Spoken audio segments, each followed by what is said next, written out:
You know, I'm going to be frank with you guys at the beginning of this video. At this point, I'm getting exhausted of the Donkey Kong series. The list of games we've done before was Mario vs. DK 1 and 2, which were a couple flimsy puzzle games with little effort put in, and then Jungle Beat, which was an unwelcoming platformer, and then there was Payon's climbing-based platformer King of Swing, which was good, but a bit too short. It seems like ever since Rareware stepped away from Donkey Kong that the series just fell down the quality hole from being a consistent 9 out of 10 down to a 6, maybe 7. Well, King of Swing was one of the better post-DK64 games, so maybe its sequel will be the saving grace of the franchise. The most obvious change from King of Swing is that Jungle Climber is the DS version of the same gameplay idea. The Clu Clu Land crossover of having DK climb over pegs and platform to the ending. When I first booted up this ROM, I noticed a stark difference between both games, and that's in King of Swing the platforming was more precise and rewarded a slow, thoughtful progression through the game's levels because of the tighter camera and its longer to set up jumping game, whereas Jungle Climber emphasizes a more free-form platforming style with more control of DK's direction. Zoomed out and faster camera and the easier jumping games, since all you need to do is hit one button. So in King of Swing, you had to slowly puzzle your way to the top due to your movement not being as quick as Jungle Climber, which allows DK to fly through the air with little punishment. Jungle Climber gives you the tense, satisfying gameplay where you can regularly make these huge jumps quickly as a reward for being good at grabbing the pegs and avoiding the hazards, which is simply just great fun to see and execute. The puzzles and difficulty is overall better balanced and designed than King of Swing, and the nicest changes are that the game is a bit longer, getting close to 5 hours than 3, and it feels like a more complete game, mostly because Payon decided to give the game an actual narrative running throughout the entire thing. Surprisingly, this game is somehow more ludicrous and comedic than your normal Mario formula game. Jungle Climber doubles down on the usual cartoonish plot lines of Nintendo games, and we get something unique by the end of it.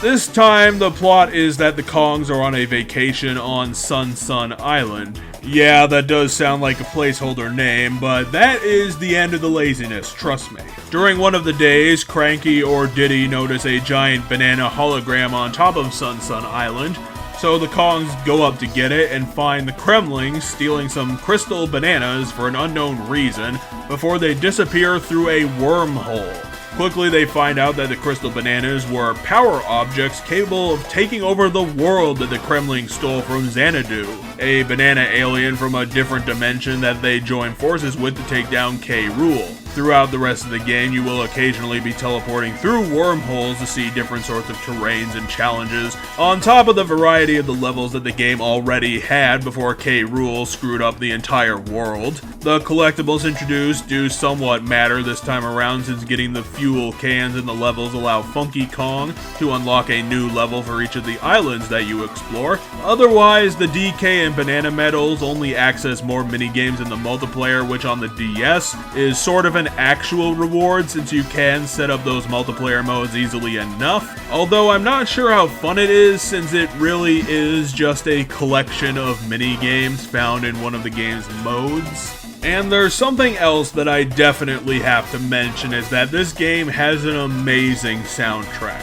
Tunes that perfectly fit the levels, but blend in a lot of the usual DK musical tropes that we've come to expect from the franchise, and Payon makes it work beautifully to not only set the stage and helps to increase the immersion, however slight it may be.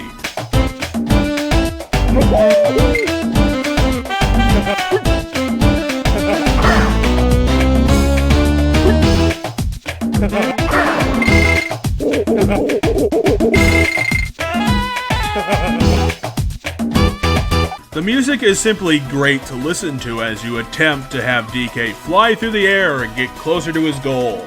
The levels themselves are designed a hell of a lot better than the King of Swing, since in that game each level took place over 3 or so screens, whereas Jungle Climber can get them done in 4 to 5 screens, so you get a bit more content out of the deal. Another improvement is that Jungle Climber ditched the strange pixel art of King of Swing and decided to go with 3D computer-generated graphics, which are almost exactly the stock models of the Kong sprites lifted from other games, but Payon at least put the work in so that the 3D not only looks good, but it also looks smooth, animates well, and with a good amount of character, and the cutscenes simply flow well and help tell the comical story that Payon is going with this time around. But to tell you the truth, I do not like Xanadu as a character. His design of being literally a banana skin with eyes is off-putting and feels lazy and looks dumb.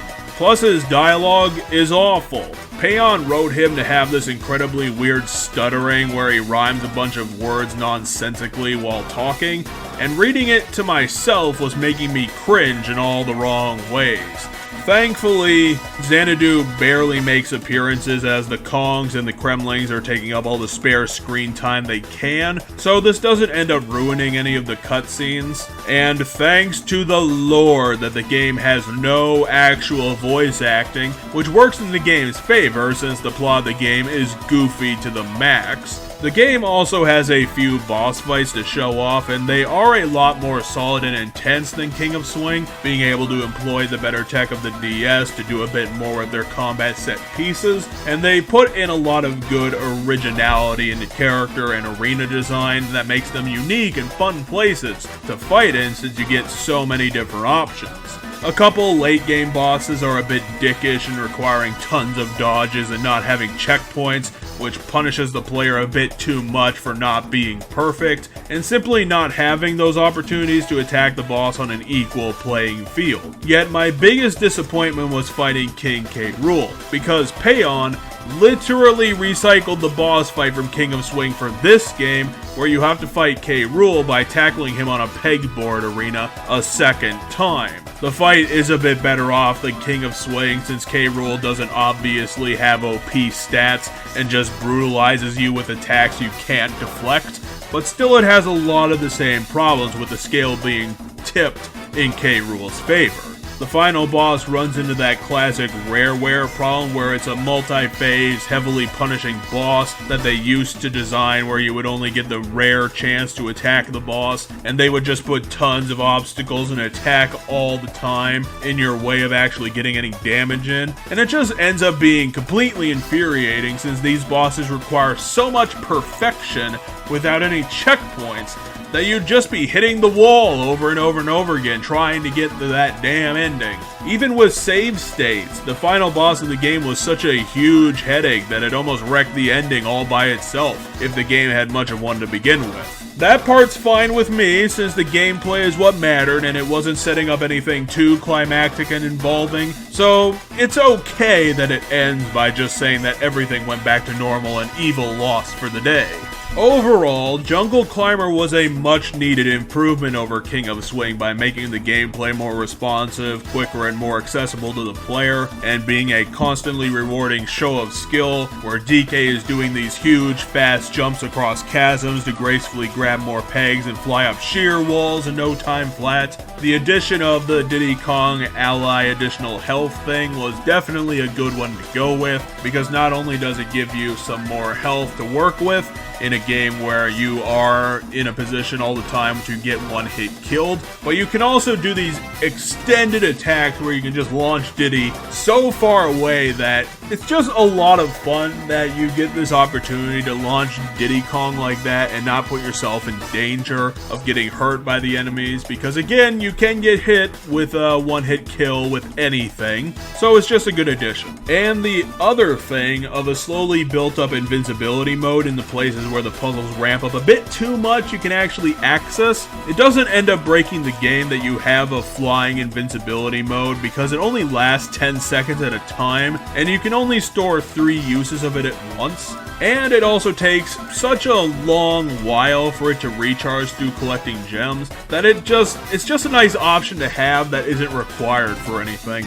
The added focus on giving the platformer this ridiculous storyline throughout the entire game, rather than just at the beginning and end, gives the player a better hook to be dragged through the game and simply gets the player more intrigued in getting through Jungle Climber, instead of the game just being the puzzles and nothing else. The levels are better designed and the challenges are better structured and balanced throughout the game. They were accessible yet difficult to be satisfying and beating them. Plus the great visuals and soundtrack just put sprinkles and sparkles over an already solid gameplay model. I kinda wish that a third game was made, but unfortunately this is the end of the spin-off from Payon in this series.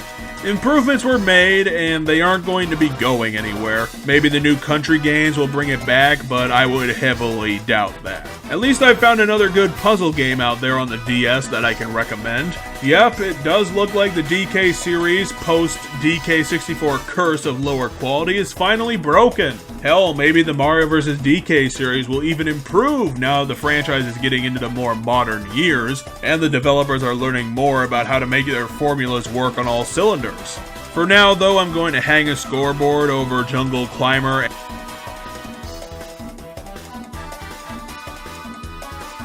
And I'll leave you guys with a final victory for gamers, since you all deserve it. See you guys next time.